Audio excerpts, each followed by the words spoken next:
Praise the Lord. परमेश्वराचे आभार मानूया की त्याच्या वचनामध्ये आपल्या प्रत्येक समस्येचं उत्तर आहे. आणि सर्वात मोठी जी समस्या जी माणसाला त्याच्या जीवनात फेस करावी लागते ती म्हणजे आर्थिक अडचणीची किंवा पैशाची समस्या. आणि म्हणून बऱ्याच वेळेस असं वाटतं की पैशाबद्दल पवित्र शास्त्र काही शिकवतं का. बऱ्याच लोकांना असं वाटतं की पवित्र शास्त्रामध्ये स्वर्ग नरक देव आणि इतर गोष्टी आहे, परंतु पैशाबद्दल शास्त्र शिकवत नाही. परंतु तो चुकीचा समज आहे. कारण जुन्या करारामध्ये देखील 2000च्या वर वचनं ही समृद्धी पैसा संपत्ती याच्याबद्दल आहेत. आणि नव्या करारात देखील प्रभू येशू ख्रिस्ताने धन संपत्ती पैसाबद्दल प्रार्थना विश्वास आणि देव स्वर्गाच्या राज्य याच्यापेक्षा अधिक दाखले अधिक टीचिंग किंवा शिक्षण त्याने धन संपत्ती आणि पैसा याच्याबद्दल दिलेलं आहे. किती विशेष आहे नाही का. आणि म्हणून त्याच्या वचनातून आपण आज समृद्धीची काही महत्त्वाची तत्त्व पाहणार आहोत. The principles of prosperity. आता आपल्याला माहीत आहे, आपण पाहिलं आतापर्यंत की आपण समृद्ध व्हावं, समृद्ध असावं, आपली भरभराट व्हावी ही देवाची इच्छा आहे. हे सर्व जग त्याचं आहे आणि तो जर चांगला देव आहे तर त्याचं वचन सांगतं स्तोत्र 35-27 मध्ये की तो आपल्या भक्ताच्या कल्याणाने आनंद पावणारा देव आहे. म्हणजे आपलं कल्याण व्हावं, चांगलं व्हावं ही त्याची इच्छा आहे. आणि तसंच योहान त्याच्या पत्रामध्ये लिहितो, योहानाचे 3 पत्र 2 वचनामध्ये की प्रिय बंधू, जसं तुझा आत्मा सुस्थितीत आहे तसं तुझा सर्व गोष्टीत सुस्थिती व आरोग्य असावे अशी मी प्रार्थना करतो. म्हणजे सर्व बाबतीमध्ये आर्थिक बाबतीतसुद्धा आपण समृद्ध व्हावं असावं ही देवाची इच्छा आहे.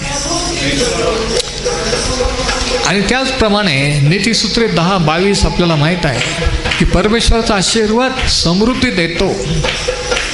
की जर आशीर्वाद आहे तर समृद्धी आहे.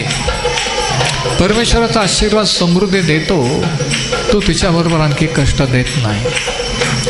आणि जुन्या करारात देखील आपण पाहिलं की ज्या वेळेस परमेश्वराने मोशेच्या द्वारे त्याच्या लोकांना नियमशास्त्र सांगितलं अनुवाद 28 मध्ये,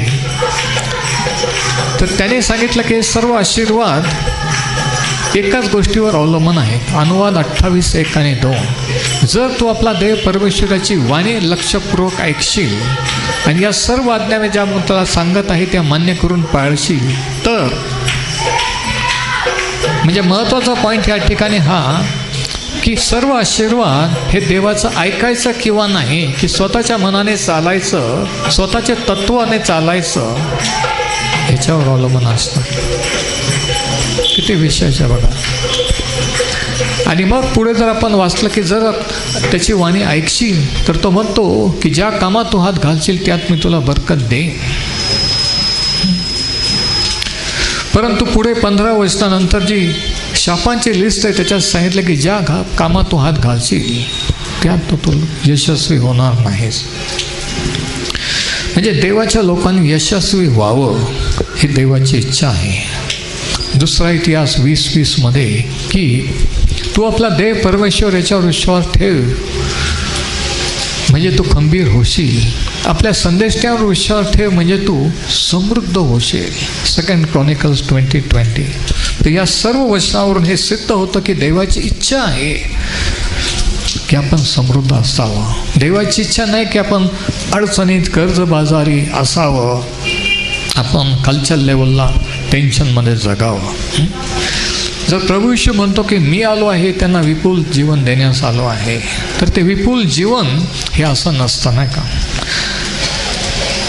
तर आज आपण त्याच्या वचनातून हे पाहू की हे आपल्याला समृद्ध करण्यासाठी देवाने त्याच्या वचनात कोणकोणत्या गोष्टी सांगितलेल्या आहेत, कशा रीतीने आपण त्या समृद्धीपर्यंत पोहोचू शकतो. आणि जुन्या करारातील उपदेशकाच्या पुस्तकामध्ये जो सर्वात महान श्रीमंत आणि बुद्धिमान असा राजा होऊन गेला, ज्याच्यासारखा इतिहासात कधी झाला नाही आणि होणारही नाही, अशा शल्मोन राजाने लिहिलेले हे वचन आहेत. आणि म्हणून तुमच्याजवळ जर शास्त्र असेल तर उपदेशकाचा पुस्तकाचा 11वा अध्याय आणि पहिले 10 वचनं ह्याच्यातून आपण आज शलोमोनाने ह्याबद्दल काय सांगितलेलं आहे, समृद्धीबद्दल, जो अतिशय विद्वान मनुष्य होता, ज्याला देवाने दर्शन दिल्याने विचारलं की तुला काय पाहिजे. त्याने धनसंपत्ती मागितली नाही, त्याने एक गोष्ट मागितली की तुझे लोक इस्रायल यांच्यावर राज्य करण्यासाठी मला ज्ञान व बुद्धी दे, की कोणावर अन्याय होऊ नये, मी योग्य रीतीने न्याय निवाडा करावा, म्हणून कसं राज्य चालवावं हे तुम्हाला शिकव. आणि हे उत्तर ज्यावेळेस त्याने दिलं त्यावेळेस तो एक लहान तरुण होता आणि परमेश्वर त्याच्यावर संतुष्ट झाला. आणि परमेश्वराने सांगितलं की ज्ञान आणि बुद्धी तर मी तुला दिलीच आहे, पण ह्याच्याबद्दल धन संपत्ती देखील तुला देतो, इतकी की तुझ्यापूर्वी कोणी राजा झाला नाही आणि तुझ्यासारखा भूतलावर होणार नाही. अलीकडेच काही वर्षामध्ये, काही महिन्यापूर्वी डिस्कवरी चॅनलवर सॉलोमन्स टेम्पल जे सापडलं त्याच्याबद्दलचे काही अवशेष दाखवण्यात आले. आर्किओलॉजिस्ट किंवा खगोलशास्त्रज्ञांनी शोध लावला आणि त्यांना काही अवशेष सापडले आणि त्याच्यातील काही वस्तूंची किंमत कितीतरी करोडो डॉलर्समध्ये आजच्या संकेत आहे, की जो राजमहाल शलोमोन राजाचा होता. आणि म्हणून देवाने सांगितलं होतं की तुझ्यासारखा श्रीमंत राजा भूतलावर झाला नाही आणि होणारे नाही, त्याच्यासारखा बुद्धिमान कोणी झाला नाही. तो समृद्धीची कोणती तत्वे सांगतो हे या पहिल्या 10 वचनामध्ये आहे. आणि त्याच्यातून आपण पाहूया की आपण कोणत्याही लेवलला तुम्ही असाल, कशा रीतीने समृद्ध होऊ शकतो, कशा रीतीने आपण आपला पैसा हाताळू शकतो. ह्या 10 वचनामध्ये 8 तत्व सांगितलेलं आहे. There are 8 principles of prosperity. समृद्धीचे 8 तत्वे ह्या शास्त्रभागात सांगितलेले आहे. उपदेशक 11 आणि याचं पहिलं वचन, आपले अन्न जलाशयावर सोड, ते बहुत दिवसाने तुझ्या हाती येईल. अन्न जलाशयावर सोडणे म्हणजे गुंतवणूक करणे, इन्व्हेस्टमेंट. तो म्हणतो की तू आपल्या अन्न जलाशयावर किंवा पाण्यावर, समुद्रावर सोड आणि बऱ्याच दिवसानंतर ते तुझ्याकडे परत येईल. म्हणजे जे तू दिलेलं आहे, सोडलेलं आहे, इन्व्हेस्ट केलेलं आहे, ते तुला परत रिटर्न येईल. म्हणून या ठिकाणी पहिलं तत्व जे आहे, the first principle is the principle of investment. पवित्र शास्त्र गुंतवणुकीबद्दल शिकवतं का? हो. आज कितीतरी लोक, कितीतरी स्कीम, कितीतरी गोष्टी आहेत, कितीतरी संस्था आहेत की ज्या गुंतवणूक करायला सांगतात आणि कितीतरी लोक त्यामुळे फसलेले आहेत. परंतु कुठे गुंतवणूक करावी, कशी करावी हे देखील महत्त्वाचं आहे. आणि शलोमोन राजा हा गुंतवणूक करणारा होता. He was a great investor. हे पहिले राजाच्या पुस्तकाच्या 10व्या अध्यायात लिहिलेलं आहे. पहिले राजे 10 वचनं 22 आणि 23 या ठिकाणी जर आपण वाचलं तर आपल्याला पाहायला मिळेल की कशा रीतीने शलोमोन राजा देखील इन्व्हेस्टमेंट किंवा गुंतवणूक करत होता. आपण वाचू पहिले राजाच्या पुस्तकाचा 10वा अध्याय आणि वचनं 22 आणि 23. इथं असं लिहिलेलं आहे, समुद्रावर हिरामाच्या जहाजाबरोबर राजाच्याही तार्शीश जहाजांचा एक तांडा असे आणि 3-3 वर्षांनी ही तार्शीश जहाजे सोने, चांदी, हस्तिदंत, वानर व मोर आणत असत. शलोमोन राजा धन व शहाणपण या बाबतीत पृथ्वीवरील सर्व राज्यांहून श्रेष्ठ होता. तर बघा, तो जरी धनवान, तो जरी श्रीमंत होता, त्याच्यासारखा कोणताही राजा भूतलावर त्या काळात नव्हता. तरीही इन्व्हेस्टमेंट किंवा गुंतवणूक करण्याचं तत्त्व त्याला माहीत होतं. आणि म्हणून तो म्हणतो की तू आपलं अन्न जलाशयावर सोड, म्हणजे बहुत दिवसानंतर ते तुला प्राप्त होतील. पण तुम्ही म्हणाल हे तर जुन्या करारात आहे, नव्या करारात याच्याबद्दल काय सांगितलं आहे का? प्रभू येशू ख्रिस्ताने याच्याबद्दल काय सांगितलेलं आहे का? आणि प्रभू येशू ख्रिस्ताने ज्यावेळेस त्याने दाखल्यानेशी तो बोलत असे, मत्तेकृत शुभवर्तमानाच्या 25व्या अध्यायामध्ये त्याने एक दाखला सांगितलेला आहे. आणि तो दाखला असा की एका धन्याने, एका मालकाने आपल्या नोकरांना बोलवून बाहेरगावी दूर देशात जाण्यापूर्वी त्यांना काही पैशांची वाटप केली, पैसे वाटून दिले त्याचा कारभार सांभाळण्यासाठी. आणि हा दाखला मत्ते 25 प्रभू येशू ख्रिस्ताने सांगितलेला आहे. तो दाखला आपण पूर्ण वाचणार नाही. तो दाखला असा आहे, इकडे लक्ष द्या. एकाला त्याने 5,000 दिले, दुसऱ्या नोकराला त्याने 2,000 दिले आणि तिसऱ्याला त्याने 1,000 दिले. ज्याच्याजवळ 5,000 दिलेले होते त्याने जाऊन त्याचे 10,000 केले, कमवले, इन्व्हेस्ट केले, व्यापारात लावले. ज्याच्याजवळ 2,000 दिलेले होते त्याने त्याचे 4,000 केले. पण ज्याच्याजवळ फक्त 1,000 दिलेले होते त्याने काय केलं माहीत आहे का? त्याने त्याचा काही केलेला नाही. सर्वात कमी ज्याच्याजवळ असतं तो सर्वात डेंजर झोनमध्ये असतो की मला कोणतं दान नाही, मी उपदेश करत नाही, मला काही मिनिस्ट्री नाही, सेवा नाही, मी काय करू शकतो. आणि म्हणून सर्वात धोकादायक परिस्थितीत तो व्यक्ती असतो ज्याला एकच दान किंवा थोडंसं काहीतरी दिलेलं असतं. आणि या ठिकाणी या माणसाने जाऊन ते जमिनीत पुरून टाकलं. आणि काही वर्षानंतर तो मालक, तो धनी परत आला आणि त्याच्या लोकांना हिशोब मागू लागला. आणि पहिल्याने सांगितलं की जे 5,000 आपण दिले होते त्याचे 10,000 केले. त्याने त्याला शाबासकी दिली, त्याचं कौतुक केलं. ज्याने 2,000चे 4,000 केले त्याचं देखील कौतुक केलं. पण ज्याला 1,000 दिले होते, ज्याने ते पुरवून ठेवले, ज्याचं काहीच केलं नव्हतं, त्याला त्या धनाने काय उत्तर दिलं माहीत आहे का?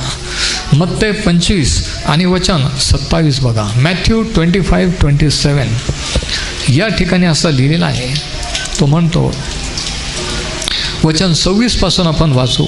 तेव्हा त्याच्या धनाने त्याला उत्तर दिले, अरे दुष्ट व आळशी दासा. म्हणजे जे काही देवाने दिलेलं आहे ते पुरून ठेवणं, त्याचा उपयोग न करणं हा देवाच्या दृष्टीने दुष्टपणा आहे आणि आळस आहे. किती भयानक आहे, विचार करा. तो म्हणतो, अरे दुष्ट व आळशी दासा, जेथे मी पेरले नाही तेथे कापतो, पसरून ठेवलं नाही तेथून गोळा करतो, हे तुला ठाऊक होते काय? तर माझे द्रव्य सावकारकडे ठेवायचे होते, म्हणजे मी आल्यावर माझे मला व्याजासकट परत मिळाले असते. तो म्हणतो सावकारा जर ठेवले असते तर निदान व्याज तरी मिळालं असतं. पॉईंट हा आहे की प्रभू येशूने देखील या दाखल्यामध्ये गुंतवणूक किंवा इन्व्हेस्टमेंट शिकवलेलं आहे. आणि जे काही देवाने आपल्याला दिलेलं आहे, जे काही आपल्या जवळ आहे ते त्याचं आहे, हे आपण विसरू नये. आपण जगात काही आणलं नाही, काही घेऊन जाणार नाही आहे. ही पृथ्वी त्याची आहे, जग त्याचं आहे, जगातील सर्व त्याचे आहे आणि तुम्ही आणि मी सुद्धा त्याचे आहोत. आपल्या मुखातील श्वास त्याचा आहे. आणि म्हणून आपण जे देवाने दिलं ते सांभाळणारे आहोत. We are stewards, managers, not owners. आपण मालक नाही तर आपण सांभाळणारे मॅनेजर्स आहोत, हे आपण ध्यानात ठेवलं पाहिजे. पण गुंतवणूक करण्यासाठी देखील आपण ती कुठे करावी, काय, ह्याच्याबद्दल देखील महत्त्वाचं आहे. आणि म्हणून नीतिसूत्रेचं पुस्तकाचा 15वा अध्याय आणि 22व्या वचनात ह्याबद्दल काय सांगितलेलं आहे बघा. Proverbs 15 and verse 22. नीतिसूत्रे 15 आणि 22. आणि नीतिसूत्र देखील शल्मोनानेच लिहिलेलं आहे. ॲक्च्युली शल्मोनाने 3 पुस्तकं लिहिले, तुम्हाला माहीत आहे का? नीतिसूत्रे, गीतरत्न आणि उपदेशक.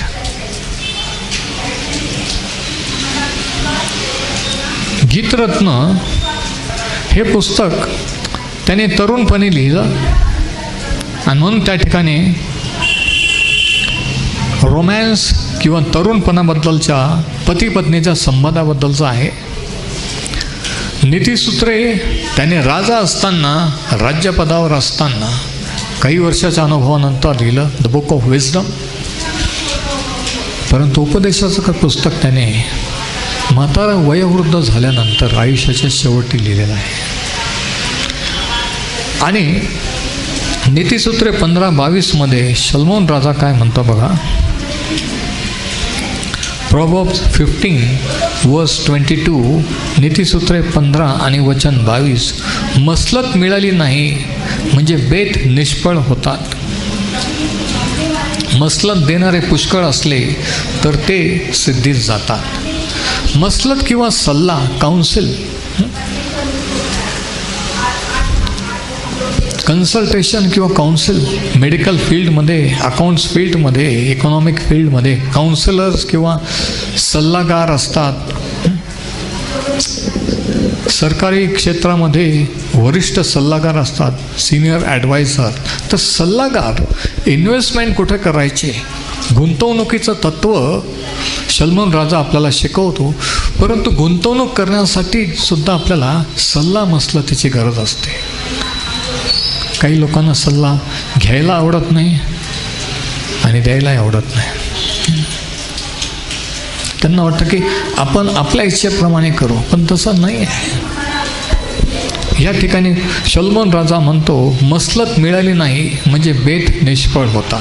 किती वेळेस असं होतं की कोणाचाही सल्ला न घेतल्यामुळे एखादा बिझनेस स्टार्ट करायचा, एखादं लग्न करायचं, एखादा निर्णय घ्यायचा, मनानेच शहाणपणा किंवा मनानेच हे केल्यामुळे लोक फसतात. आणि मग नंतर कोणीतरी सांगतं की असं केलं असं तसं, आणि मग म्हणतात की हां खरंच आम्ही विचारलं असतं तर बोलला. म्हणून नीतिसूत्रे 15:22 सांगितले की मसलत नसली तर बेत निष्फळ ठरतात, पण मसलत असली किंवा मसलत देणारे असले, सल्लागार असले तर बेत सिद्धीस जातात. त्यानंतर नीतिसूत्रे 18 आणि 22 या ठिकाणी सलमान राजा आणखी महत्त्वाच्या गोष्टी, ज्यांना झटपट श्रीमंत होण्याचं असतं. आजकाल एक फॅड आहे, वेगवेगळ्या स्कीम्स आणि भिशी आणि संस्था, पतसंस्था निघालेल्या आहे की रात्रीतून झटपट तुमचा पैसा दुप्पट होईल, तिप्पट होईल. आणि ते असंख्य लोक फसलेले आहेत, तुरुंगात गेलेले आहेत. आणि देवाचे लोक देखील ह्या गोष्टीला बळी पडलेले आहेत. का? कारण देवाच्या समृद्धीचे नियम माहीत असल्यामुळे ते जगाच्या नियमाकडे, जगाकडे वळलेले आहेत. त्यांना माहीत नाही की देवसुद्धा समृद्ध करू शकतो. त्यांना वाटतं की खोट्या बोलल्यानेच आपण समृद्ध होतो, एखाद्याला लोबाडल्याने किंवा काहीतरी घोटाळे केल्यानेच आपण समृद्ध होऊ शकतो, नाहीतर नाही. आणि म्हणून समृद्धीचे तत्त्व, देवाच्या मार्गाने आपण कसं समृद्ध होऊ शकतो हे आपण सध्या पाहत आहोत. नीतिसूत्रे 28 आणि वचन 22 तो असं लिहितो, दुष्ट दृष्टीचा मनुष्य धन मिळवण्याची उतावळी करतो. नीतिसूत्रे 28 आणि 22, धन मिळवण्याची उतावळीपणा, लवकर श्रीमंत होण्याचा कोण करतो? दुष्ट दृष्टी. ज्याची दृष्टी, ज्याचा दृष्टिकोन वाईट आहे, दुष्ट आहे, तो झटपट श्रीमंत होण्याच्या मागे लागतो. बघा, दुष्ट दृष्टीचा मनुष्य धन मिळवण्याची उतावळी करतो, आपणास दारिद्र्य येईल हे त्याला समजत नाही. किती खरं आहे नाही का? शास्त्रात स्पष्टपणे सांगितलं आहे. आणि आणखी एक वचन आहे की जो अन्य मार्गाने, चुकीच्या मार्गाने धन कमवतो तो आपल्या कुटुंबाला धोक्यात आणतो, तो आपल्या घराला, आपल्या कुटुंबाला त्रास देतो. तर पहिलं तत्त्व सलमोन जे शिकवतो आपल्याला ते म्हणजे गुंतवणुकीचं तत्त्व. आणि गुंतवणूक महत्त्वाची आहे, पण त्यासाठी सल्ला मसलत देखील महत्त्वाचे आहे की आपण कुठे गुंतवणूक करावी किंवा काय. दुसरं तत्त्व उपदेशक 11 आणि 2 जे त्याने आपल्याला सांगितलं आहे ते बघा. उपदेशक 11 आणि 2, तू 7-8 जणांना वाटा दे, कारण पृथ्वीवर काय अनिष्ट प्रसंग येईल हे तुला ठाऊक नाही. 7-8 जणांना, एकालाच नाही.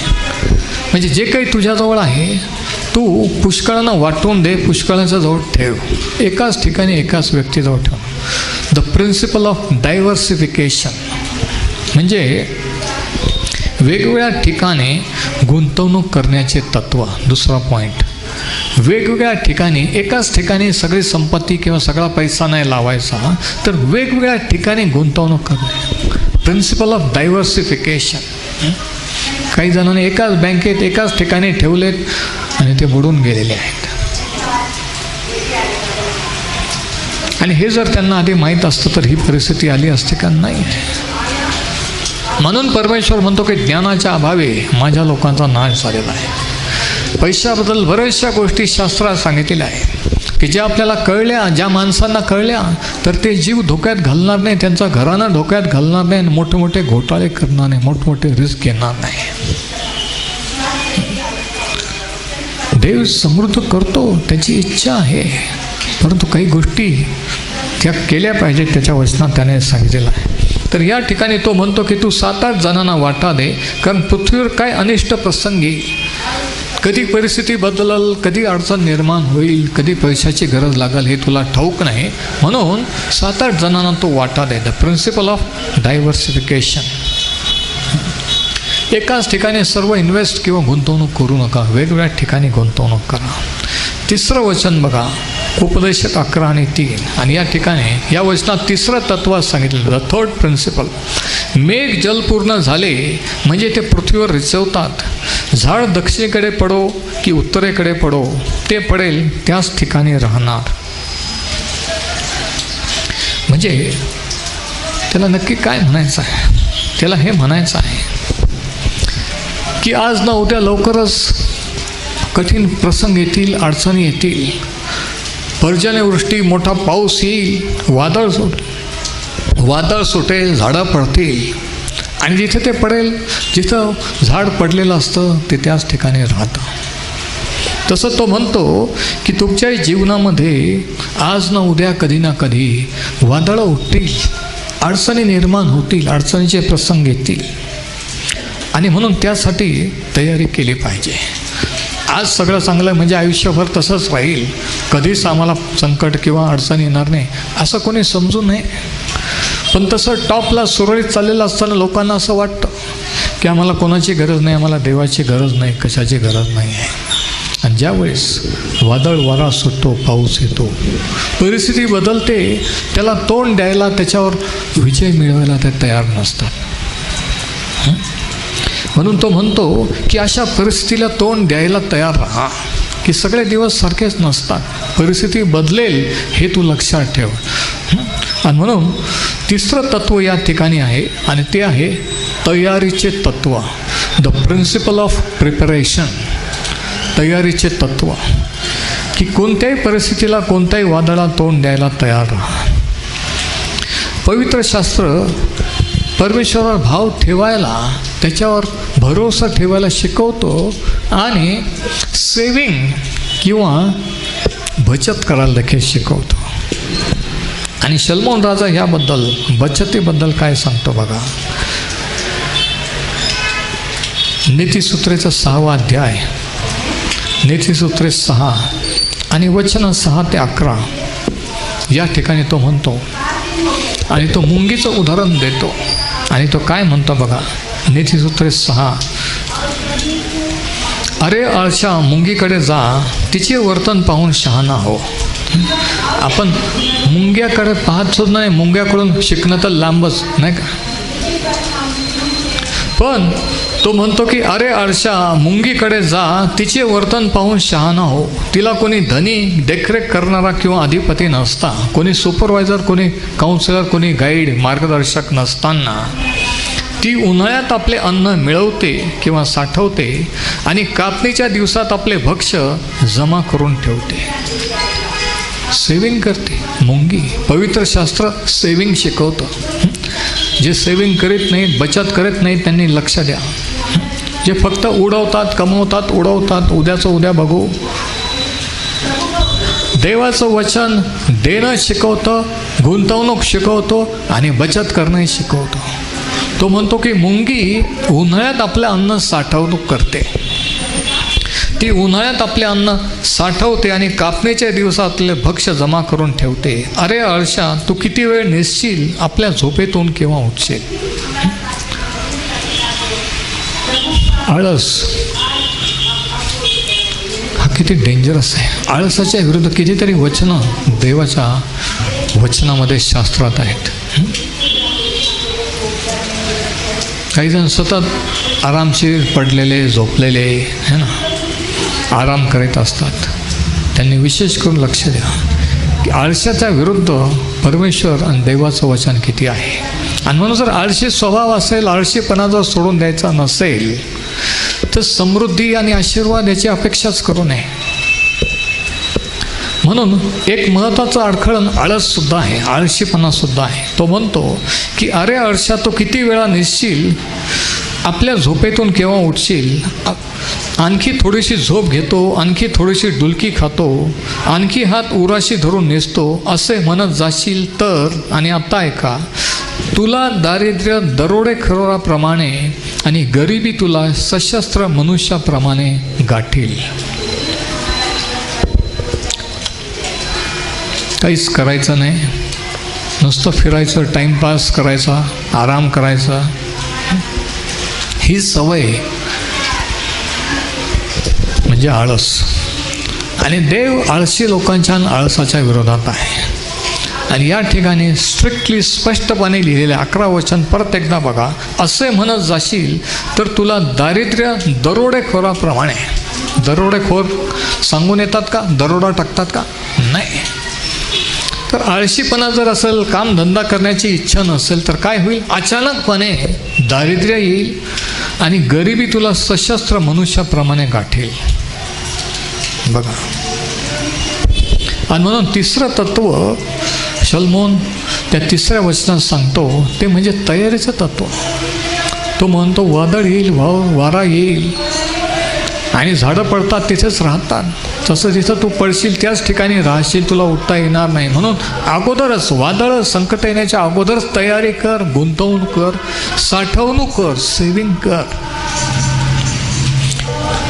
4थं तत्व 4थ्या वचनामध्ये, उपदेशकाचं पुस्तकाचा 11वा अध्याय आणि 4थं वचन बघा. जो वारा पाहतो तो पेरणी करणार नाही, जो मेघांचा रंग पाहत बसतो तो कापणी करणार नाही. म्हणजे काय? की आता सर्व वातावरण नीट होईल, पाऊस उघडेल, आकाश उघडेल आणि मग मी जाऊन शेतावर जाईल आणि मग मी पेरणी करील. म्हणजे काय? म्हणजे सर्व परिस्थिती बदलल, सर्व काही चांगलं चालल आणि मग मी जाऊन काहीतरी करेल. आणि या ठिकाणी 4थं तत्व सांगितलेलं आहे. आता तो म्हणतो की जो वारा पाहतो तो पेरणी करीत नाही आणि जो मेघांचा रंग पाहत बसतो तो कापणी करणार नाही. की आता ढग आलेले, ढग गेले, मग मी जाईल आणि मग मी कापणी करेन, आत्ताच नाही. जो शेतकरी पेरणी करतो तो एक प्रकारे रिस्क घेत असतो. पेरणी ही एक रिस्क, जोखीम आहे. पेरल्यानंतर त्याला माहीत नाही पाऊस पडेल का नाही, माहीत नसतं. आपण पाहतो ज्यांनी पेरणी केली, पाऊस नाही पडला, त्यांनी आत्महत्या केल्या. एक रिस्क आहे, जोखीम. जो मेघांचा रंग पाहतो तो कापणी करणार नाही. प्रत्येक शेतकऱ्याला माहीत असतं की मी हे जे बियाणं आणलेलं आहे आणि मी शेतात टाकलेलं आहे, याची तो विश्वासाने पेरतो, पण गॅरंटी नाही की खरंच ते उगवल, खरंच पाऊस पडेल आणि खरंच त्याची कापणी होईल. पण तरीही तो रिस्क घेत असतो. कदाचित पूर येऊ शकतो, भूकंप होऊ शकतो, पाऊस नाही पडू शकतो, काही होऊ शकतं. म्हणून पेरणी ही रिस्क आहे आणि प्रत्येक शेतकरी ती रिस्क घेत असतो आणि पेरणी करत असतो. कारण त्याला माहीत असतं की जर पेरलं नाही तर आपण कापणी करू शकणार नाही, आणि म्हणून तो रिस्क घेतो. आणि म्हणून 4थं तत्व, the 4th principle is the principle of risk or venture. जोखमीचे तत्व. जोखीम. पवित्र शास्त्र जोखीम किंवा रिस्क घ्यायला उत्तेजन देतं. विश्वास धरणं हे रिस्क आहे. ज्यावेळेस प्रभू येशूने त्या पेत्राला सांगितलं, जेव्हा त्याने प्रभू येशूला पाण्यावर चालताना पाहिलं, कोणीच म्हटलं नाही, पण तो म्हटला, जर तुम्ही असाल तर मला आज्ञा करा. आणि एकच शब्द प्रभू येशू बोलला, ये. आणि ते एका शब्दावर विश्वास ठेवून त्याने बोटीतून पाय बाहेर टाकला, ॲक्च्युली समुद्रात टाकला. आणि सर्व शिष्य श्वास रोखून पाहत होते. कुणाला वाईट वाटत असेल का हा जास्त शहाणा झाला, शहाणपणा करतो, बरेच वेळेस आपण जेव्हा रिस्क घेतो, विश्वास धरतो, त्यावेळेस चर्चच्या किंवा ओळखीच्यांना वाटतो का हा जास्त विश्वासात जास्त शहाणा झालेला आहे. परंतु पेत्राने बोटीतून पायावर बाहेर टाकला, त्या पाण्यावर टाकला आणि तो चालला. तो बुडाला पण त्याच्या अगोदर तो चालला, हे महत्त्वाचं आहे. आणि मी तुम्हाला सांगतो की त्या सर्व शिष्यांपैकी एकच शिष्य असा होता जो पाण्यावर चालला. म्हणजे काय? प्रभू येशूच्या शब्दावर पाण्यावर पाय टाकणे, प्रभू येशूच्या शब्दावर पाण्यात बोटीतून उतरणे, वादळात, वाऱ्यात, अंधारात, ही एक रिस्क होती, पण त्याने रिस्क घेतली. आणि म्हणून फेथ इज अ रिस्क. सगळं वातावरण व्यवस्थित आहे, मला माहिती आहे कोण मला मदत करेल, कोण हे करणार आहे, आणि मग विश्वास धरायचा साक्ष, त्याला विश्वास नाही म्हणत. जेव्हा कोणी मदत करायला नसतं, जेव्हा डॉक्टर सांगतात संपलेलं आहे घेऊन जा, जेव्हा परिस्थिती, जेव्हा कोणतीच आशा नसते, त्यावेळेस विश्वास धरायचा असतो. आणि तो विश्वास एक रिस्क असते. Praise the Lord. आणि बरेच जण रिस्क घ्यायला तयार नसतात, पण विश्वास एक रिस्क आहे. आणि म्हणून the fourth principle is the principle of risk किंवा जोखमीचं तत्व. सुवार्ता गाजवणं देखील एक रिस्क आहे. प्रेषितांची कृत्याचा 15वा अध्याय आणि 26वा वचन जर तुम्ही वाचलं, ज्यावेळेस ते पहिले शिष्य सुवार्ता गाजवत होते, वेगवेगळ्या ठिकाणी जात होते, त्यावेळेस त्यांच्या अनुभवाबद्दल लिहिताना ते काय म्हणतात बघा, जरा बघा. प्रेषितांची कृत्य 15वा अध्याय. सुवार्ता कार्यसुद्धा एक रिस्क किंवा एक जोखीम आहे. Acts chapter 15 and verse 26. प्रेषितांची कृत्ये 15 आणि 26. आपल्या प्रभू येशू ख्रिस्ताच्या नावाकरिता जीवावर उदार झालेले किंवा जीवाची पर्वा न करणारे आपले प्रिय बंधू बर्नबा व पाऊल यांच्याबरोबर काही निवडलेले माणसे तुमच्याकडे पाठवावे.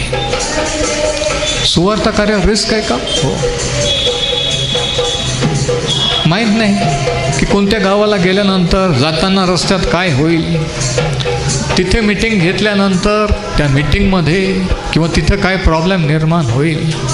अनोळखी ठिकाणी माझा अनुभव मी सांगतो. ज्यावेळेस चंद्रपूरचं इन्व्हिटेशन आलं आणि ज्यावेळेस त्यांना सांगितलं की मी येतोय, ते पाळक लोक चकित झाले. ते म्हणे सच्ची आप आएंगे पास्टर साहब? म्हणलं हां जरूर.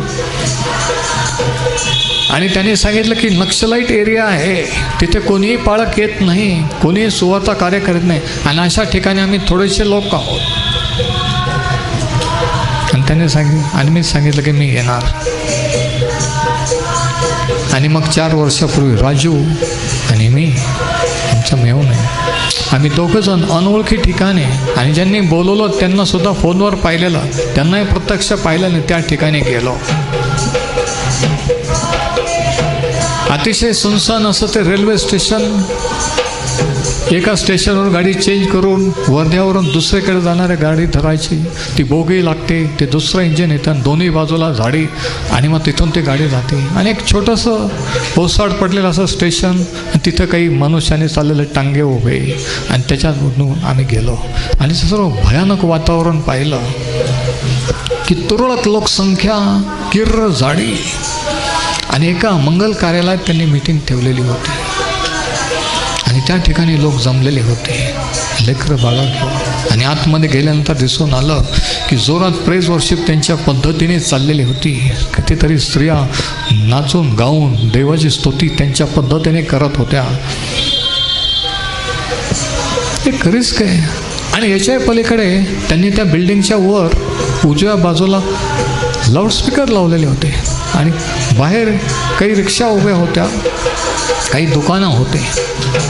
आणि मी त्यांना म्हटलं की पास्टर अभी ऊपर क्यों लगाया? तो म्हणे पब्लिक को, बाकी लोगों को सुनना मागता.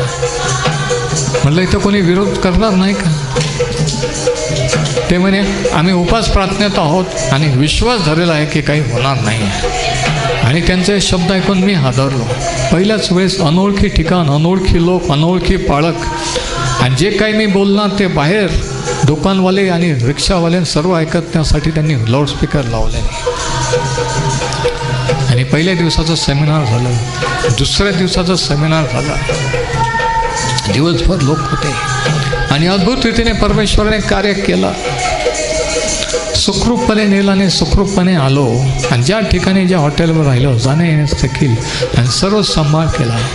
आणि त्यावेळेस अनुभव आला की ज्यावेळेस आपण सुवार्ता गाजवायला नवीन ठिकाणी नवीन लोकात जातो, नक्षलवादी ठिकाणी जातो, त्यावेळेस तो आपली काळजी घेत असतो.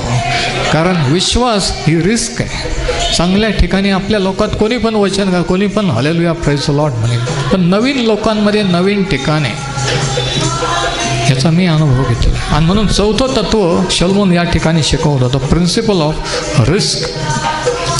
पुढे 5वं वचन आपण बघूया. नीतिसूत्रे 21 आणि वचन 5. आणखी एक वचन आपण बघूया. प्रोव्हर्ब्स चॅप्टर 21 अँड वर्स 5. या ठिकाणी काय लिहिले बघा. उद्योगाचे विचार समृद्धी करणारे असतात. उद्योगाचे किंवा उद्योगी जो माणूस असतो त्याचे विचार समृद्धी करणारे असतात. जो कोणी उतावळी करतो तो दारिद्र्याकडे धाव घेतो. उतावळेपणा करणं, लवकरात लवकर झटपट श्रीमंत होणं, रात्रीतून टॉपला जाण्याचा विचार करणं, हे स्वतः प्रॉब्लेम आणून मध्ये येऊन आपल्या घराण्याला अडचणीत आणणं हे आहे. परत एकदा ते वचन वाचतो, नीट ऐका. नीतिसूत्रे 21:5. प्रोव्हर्ब्स 21:5. उद्योगाचे विचार समृद्धी करणारे असतात. जो कोणी उतावळी करतो तो दारिद्र्याकडे धाव घेतो. उतावळीपणा केला की दारिद्र्य आणि अडचण हे येतं. हे शास्त्रात स्पष्टपणे सांगितलेलं आहे. नीतिसूत्रे 27 आणि वचन 12. प्रोव्हर्ब्स 27:12. चतुर मनुष्य अरिष्ट येत आहे हे पाहून लपतो, पण भोळे पुढे जातात आणि हानी पावतात. चतुर हुशार माणूस तो अंदाज घेतो की असं केल्याने काहीतरी प्रॉब्लेम होणार आहे, पण जो भोळा आहे, मूर्ख आहे, तो पुढं जाऊन फसतो. किती विशेष आहे नाही का. पवित्र शास्त्रात पैशाबद्दल शिकवलंय का? हो. आळशीपणाबद्दल शिकवलंय का? हो. उद्योगधंद्याबद्दल शिकवलंय का? गुंतवणुकीबद्दल शिकवलंय का? हो. नीतिसूत्रे 28 आणि वचन 22.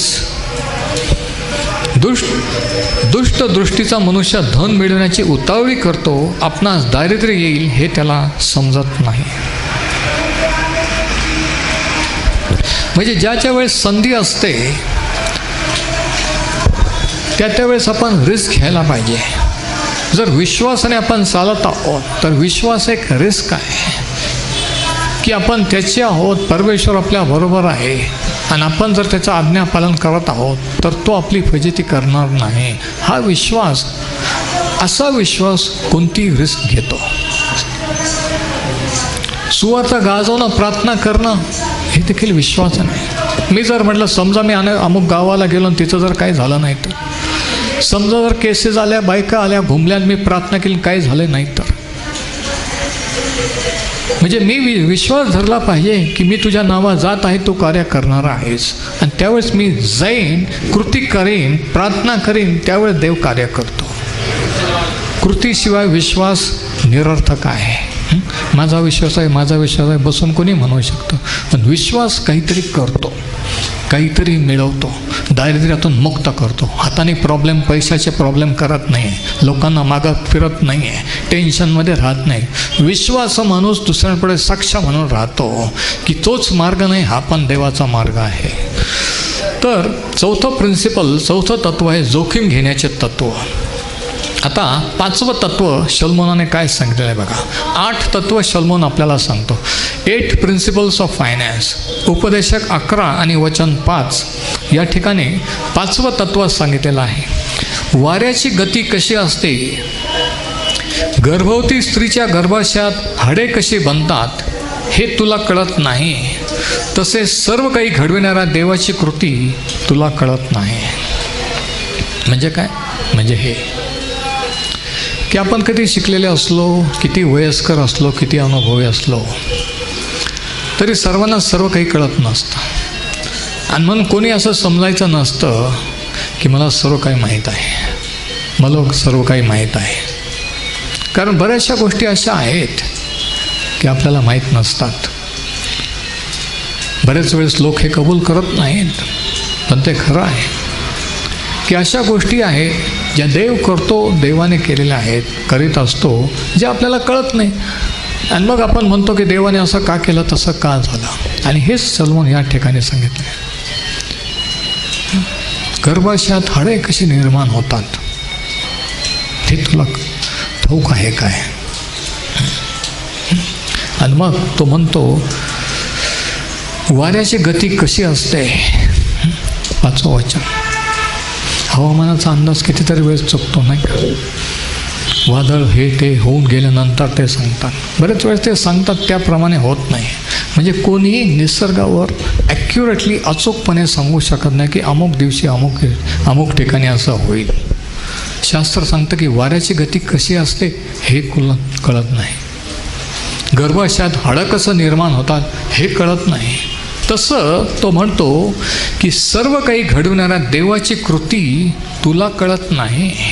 देव काय करणार आहे, का असं करतो, का तसं करतो, का तसं करत नाही, तो म्हणतो हे तुला कळत नाही. आणि म्हणून आपण हे मान्य केलं पाहिजे की देव आहे आणि आपण मानव आहोत. देवापुढे आपलं क्वालिफिकेशन, आपलं शहाणपण चालत नाही आहे. देवाला आपल्या सल्ल्याची गरज असते, आपल्याला देवाच्या सल्ल्याची गरज असते. कोण आमेन म्हणू शकतो. कोणाला समजतं मी काय बोलतो आहे ते. देवाला तुमचा माझा सल्ला नको आहे, तुम्हाला देवाचा सल्ला पाहिजे. आणि म्हणून 5वं जे तत्व आहे या ठिकाणी तो म्हणतो की जसं सगळं काही काय घडतं आहे जीवनात, काय घडणार आहे, का असं झालं, का तसं झालं, तो म्हणतो सर्व गोष्टी कळत नाही, देव का करतो. म्हणजे या ठिकाणी 5वं तत्व, the 5th principle is the principle of trust. विश्वासाचं किंवा भरोसा धरण्याचं तत्व, विश्वास ठेवण्याचं तत्व.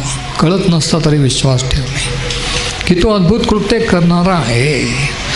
त्याचं सर्व पृथ्वीवर त्याचं माझ्या जीवनावर नियंत्रण आहे. मला जर कळत नाही तर त्याला माहीत आहे. हा दिलासा, हा विश्वास की मी जर त्याच्या हातात आहे, मी जर त्याच्या हाती सर्व सोपवलेलं आहे की जे काही घडतं आहे ते तो माझ्या कल्याणासाठी करत आहे.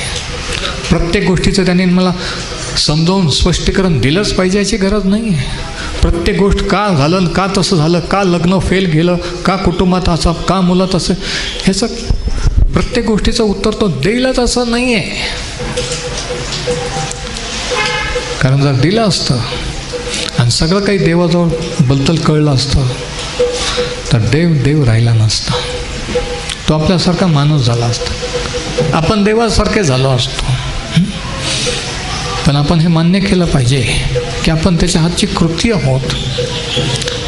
आपलं ब्रेन, आपली बुद्धी लिमिटेड, मर्यादित आहे. त्याची बुद्धी अगम्य आहे. तो थोर, महान आहे. तो प्रत्येक गोष्टीचा उलगडा करत नाही. म्हणून तू त्याच्याशी का वाद घालतोस, असं इयोबाच्या एका मित्राने त्याला सांगितलं. तो प्रत्येक त्याच्या करण्याचे कारण सांगत नाही. उगीचच म्हणायचं नाही, पण सांगा बरोबर नाही, पण आम्ही उपास प्रार्थना करतो की देवाने असं का केलं, देवाने मला दाखव. नाही दाखवणार. विश्वास धरा आणि पुढे चला. तिथंच अडून राहू नका. हट्टीवाद करू नका. सैतानाच्या भूल थापेला बळी पडू नका. तर 5वं जे तत्व आहे, 5व्या वचनात सलोमन म्हणतो वाऱ्याची गती कशी असते, गर्भवती स्त्रीच्या गर्भाशयात हाडे कशी बनतात हे तुला कळत नाही, तसे सर्व काही घडविणाऱ्या देवाची कृती तुला कळत नाही. तू फक्त विश्वास ठेवायला पाहिजे. त्यावेळेस जेव्हा कळत नसतं तेव्हा काय करायचं असतं, विश्वास ठेवायचा. जेव्हा सगळं करून झालेलं असतं तेव्हा काय करायचं असतं, विश्वास ठेवायचा असतं. जेव्हा माहीत नसतं तेव्हा काय करायचं असतं, विश्वास ठेवायचा असतं. मला माहीत नाही पण प्रभू तुला माहीत आहे. सर्व काही तुझ्या हाती आहे. The principle of trust. आणि तसं ठेवल्यानंतर तो आपल्याला मार्गदर्शन करण्याचे वचन देतो. स्तोत्र 32:8 तो म्हणतो की मी तुला बोध करीन, मी तुला मार्गदर्शन करेन. स्तोत्र 37:23, स्तोत्र 32:8, यशया 58:11 हे सर्व वचनं देव प्रॉमिस करतो, वचन देतो की तो मार्गदर्शन करील, तो आपल्याला चालवेल. नीतिसूत्रे 3:6 तो म्हणतो की तू आपल्या बुद्धीवर अवलंबून राहू नको, परमेश्वरावर भाव ठेव. बरेच वेळेस आपण आपल्या बुद्धीवर अवलंबून राहतो आणि जेव्हा आपलं डोकं चालत नाही, काही सुचत नाही, तेव्हा म्हणतो की माझ्यासाठी प्रार्थना करा. किती वेळेस असं होतं नाही का? आणि म्हणून स्पष्टपणे सांगितलं आहे प्रॉव्हर्ब्स 3:6 नीतिसूत्रे 3:6 की तू आपल्याच बुद्धीवर अवलंबून राहू नको, परमेश्वरावर भाव ठेव. Praise the Lord. The principle of trust. आणि जेव्हा आपण भरोसा ठेवतो ना, तेव्हा आपण टेन्शनमध्ये राहत नाही, आपण रिलॅक्स निश्चिंत असतो. जर देवावर तुमचा भरोसा आहे तर टेन्शन कशाला पाहिजे, काळजी कशाला नाही. पण तुम्हाला माहीत नाही, बरं काय माहीत नाही. जर तुम्ही विश्वासणारे आहात, जर तुम्ही देवाचे आहात, तर त्याच्यावर भिस्त ठेवून स्वस्थ राहा ना. काय होईल, कसं होईल, काय करायचं हे त्याच्या हातात आहे. म्हणून विश्वास जिथं आहे, जिथं ट्रस्ट आहे, तिथं काय आहे, विश्रांती आहे. देवाच्या लोकांसाठी त्यांनी एक विश्रांती नेमून ठेवलेली आहे. विश्वास धरणारे लोक रिलॅक्स, शांत असतात. ते अस्वस्थ नसतात, ते दुसऱ्याला अस्वस्थ करणारे नसतात, ते रात्रंदिवस टेन्शनमध्ये नसतात. ते विश्वास ठेवून निर्धास्त असतात की अमुक गोष्ट देवावर सोपवलेलं आहे, मला माहीत नाही, पण तो काय करेल मला माहीत नाही, पण जे काही त्याची योजना तो घडून आली, माझा विश्वास आहे. ते परत ते ओझं घेऊत नाही, ते त्याच्यावर ठेवून स्वस्थ राहतात. तू आपला भार परमेश्वरावर सोप, म्हणजे तो तुझी काळजी घे. बरेच वेळेस आपण भार त्याच्यावर सोपवतो प्रार्थना करून, आणि परत उचलतो, परत म्हणतो की परत सोमवारपासून तेच. आणि म्हणून रविवारी आपण साक्ष देऊ शकत नाही.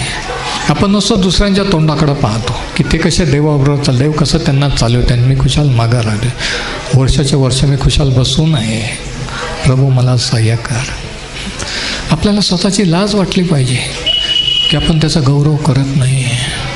किती संध्या, किती रविवार मी गमावलेले आहेत की मी साक्ष दिले, असं कोणाला तरी वाटलं पाहिजे की प्रभू मी रिक्त हस्ते तुझ्या मंदिरात येणार नाही, मी तुझं गौरव करीन, मी साक्ष देईन, मी दुसऱ्यांना उत्तेजन देईन. असं कधी म्हणणार आहे? म्हातारा झाल्यावर, आयुष्याच्या शेवटी बिछाण्यावर पडल्यावर, जेव्हा चर्चला येता येणार नाही, चालता येणार नाही, बोलता येणार नाही, तेव्हा? आत्ता तरुणपणे आपल्या उत्पन्नकर्त्याला स्मरण. हालेलुया. तर 5वं तत्व जे आहे, द प्रिन्सिपल ऑफ ट्रस्ट किंवा भरोश्याचे तत्व, 6वं तत्व 6व्या वचनात आहे. उपदेशक 11 आणि 6. सकाळी आपल्या बी पेर, संध्याकाळी आपला हात आवरू नको, कारण त्यातून कोणते फळास येईल हे किंवा ते, अथवा दोन्ही मिळून चांगली होतील हे तुला ठाऊक नसते. आता या ठिकाणी पेरणी किंवा शेतीची भाषा तो करतो आहे. तो म्हणतो सकाळी, दुपारी, संध्याकाळी तू पेरणी कर, कारण कोणतं बी उगवल फळ देईल हे तुला ठाऊक नाही. सोईंग द सीड, पेरणी करणे म्हणजे काम, लिहून घ्या. बी पेर म्हणजे काम करणे. आणि तुम्हाला माहिती आहे का, देवाने ज्यावेळेस पहिला माणूस निर्माण केला त्यावेळेस त्याने त्याला ते एडेन बागेत ठेवल्यानंतर त्याला रिकामं ठेवलं नाही, त्याला एक काम दिलं होतं. त्याला बायको करून देण्याच्या अगोदर त्याला कामाला लावलं होतं, बागेची मशागत करण्याचं काम होतं. Praise the Lord. त्याला विजिट ठेवलं होतं, तो काम करत होता. आणि म्हणून पहिली गोष्ट देवाने माणसाला दिली ते म्हणजे काम किंवा वर्क.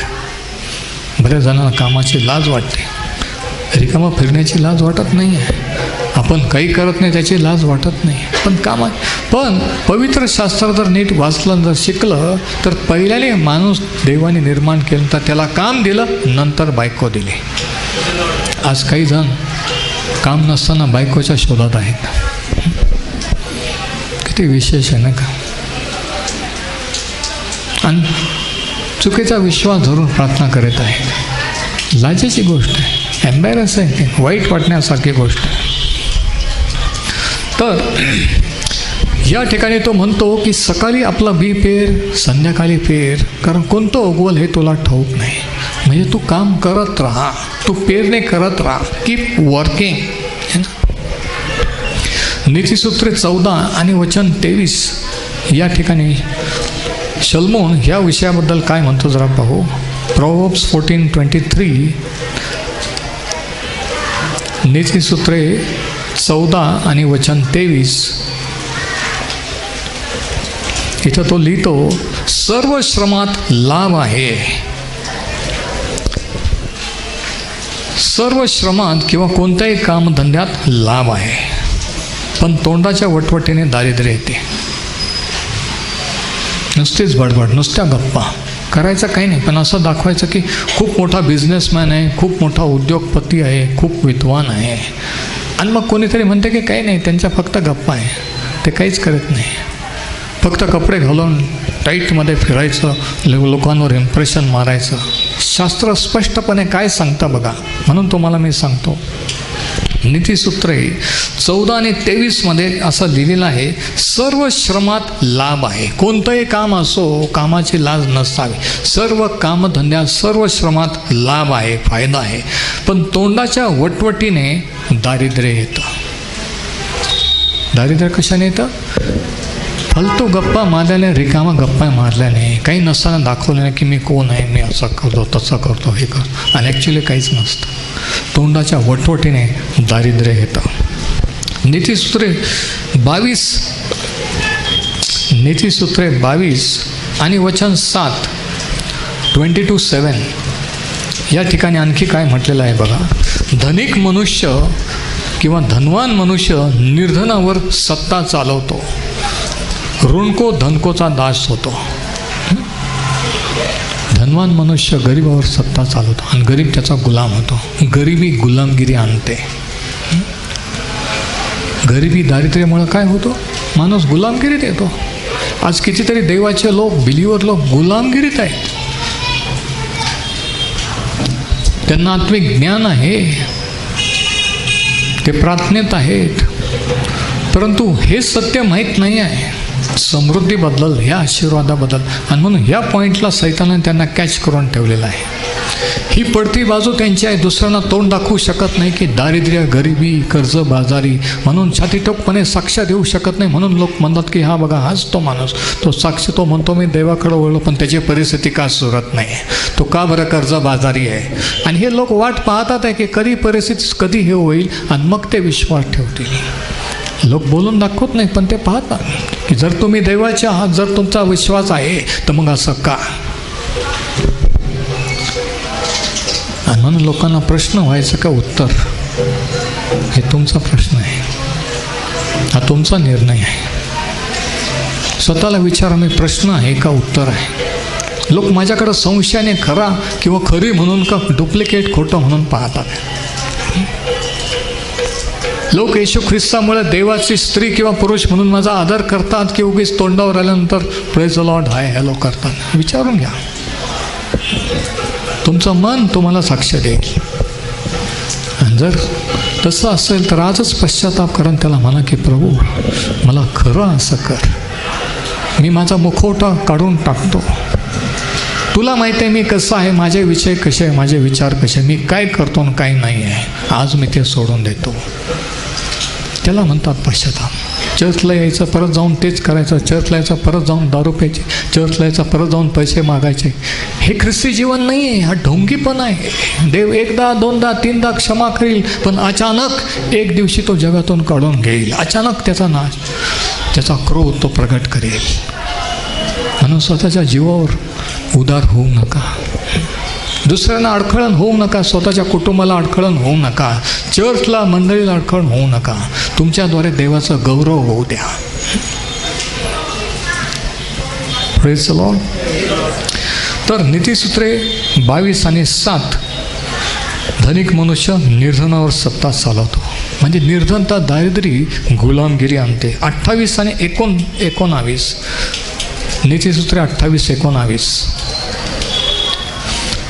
जो आपली शेते स्वतः करतो त्याला भरपूर अन्न मिळते, जो गर्विष्ठांच्या मागे लागतो त्याला पुरे दारिद्र्य येते.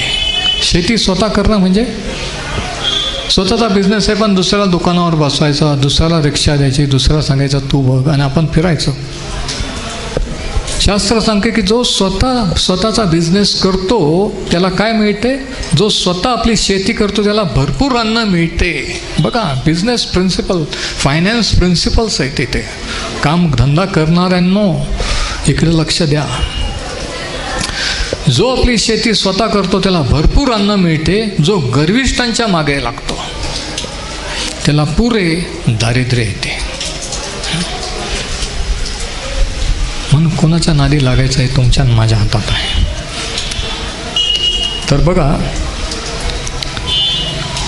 5वं तत्व जे आहे ते आहे भरोशाचं तत्व. 6वं तत्व वचन 7 आणि 8 मध्ये, उपदेशक 11 आणि वचन 7 आणि 8 या ठिकाणी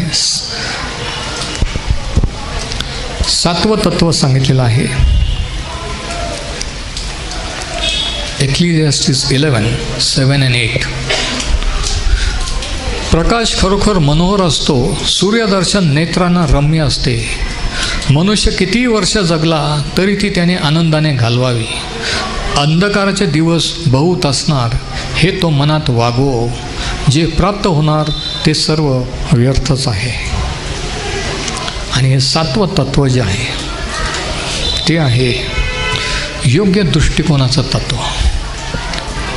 केअरलेसपणाचं तत्व नाही की काय व्हायचं ते होईल, आजचा दिवस चाललाय ना, ते नाही मूर्खासारखं. योग्य दृष्टिकोन की आपण पैसे उडवतोय, जीवन उडवतोय, आपण टाईमपास करतोय, आपण ऐश करतोय. जसं काय आपल्यावर कोणाच्याच अधीन नाही आहे. मला कोणीच काही सांगायचं नाही. मी देवाच्या अधीन आहे, कोणाच्या अधीन आहे, चर्च बीज देव बीव काही नको. मी माझं जीवन माझ्या इच्छेप्रमाणे जगणार. हा दृष्टिकोन, ही वृत्ती, तो म्हणतो अशा वृत्तीने जे जीवन जगत आहेत त्यांच्यासाठी हे वचन लागू आहे. तो म्हणतो, आणि काय म्हणतो बघा, वचन 8, मनुष्य किती वर्ष जगला तरी त्याने आनंदाने घालवावी.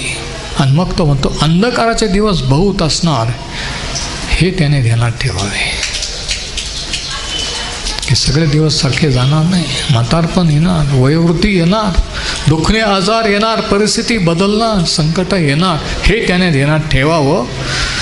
अंधकाराचे दिवस बरेच असणार, हे मनात वागो. जे प्राप्त होणार ते सर्व व्यर्थ आहे.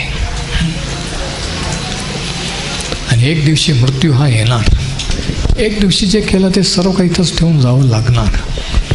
तो म्हणतो हे त्याने ध्यानात ठेवावं. आणि म्हणून 7वं तत्व आहे the principle of perspective. The principle of perspective, योग्य दृष्टिकोनाचे तत्व. जीवनाकडे पाहण्याचा योग्य दृष्टिकोन की वाईट दिवस, कठीण दिवस, म्हातारपणाचे दिवस, मृत्यू हे येत आहे. तिकडे आपली घोडदौड वाटचाल सुरू आहे.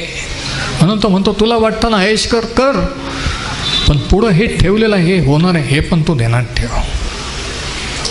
आणि हे जर ध्यानात ठेवलं तर आपण विनाकारण व्यर्थ गोष्टींच्या मागे लागणार नाही आहे. Praise the Lord. दुसऱ्या अध्यायाच्या 24व्या वचनात तो काय म्हणतो बघा, उपदेशक 2 आणि 24. तो म्हणतो मनुष्याने खावे प्यावे व श्रम करून आपल्या जीवाला सुख द्यावे, यापेक्षा त्यालाही काही इष्ट नाही. हेही देवाच्या हातून मिळते, हे माझ्या ध्यानात आले. देव जोपर्यंत देत नाही, देवाचा आशीर्वाद जोपर्यंत कितीही असलं आणि कसंही असलं आणि आपण कोणी असलो तरी त्या जीवनाला अर्थ नाही. If God is missing in your life, there is no life. कारण जीवन देणारा तो आहे, सार्वकालिक जीवन तो आहे. ज्याला पुत्र आहे त्याला जीवन नाही. देव जर माहीत नाही, देवाची ओळख नाही, तर ते जीवन नाहीच आहे.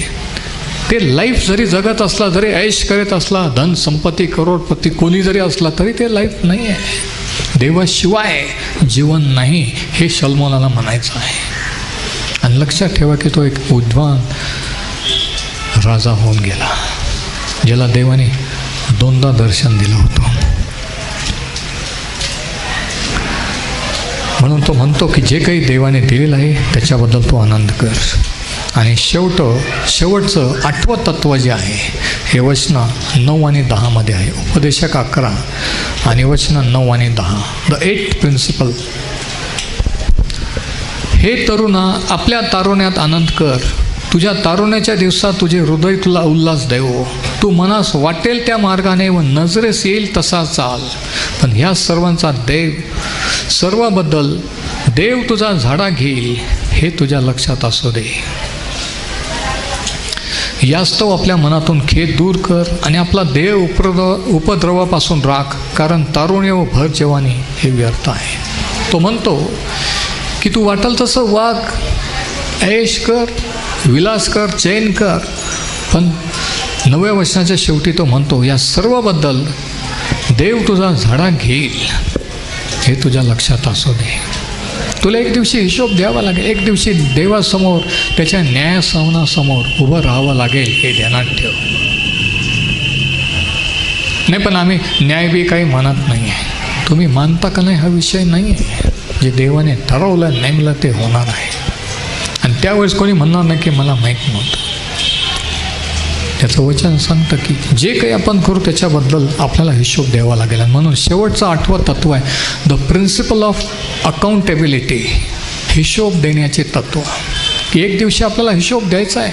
आपलं जीवन कसं जगलो, आपल्या आयुष्याचे दिवस किती टाईमपास केला, आपला पैसा कुठं उधळला, कोणाशी मैत्री केली, कोणाचे काय केलं, सर्वचा देव झाडा घेणार आहे.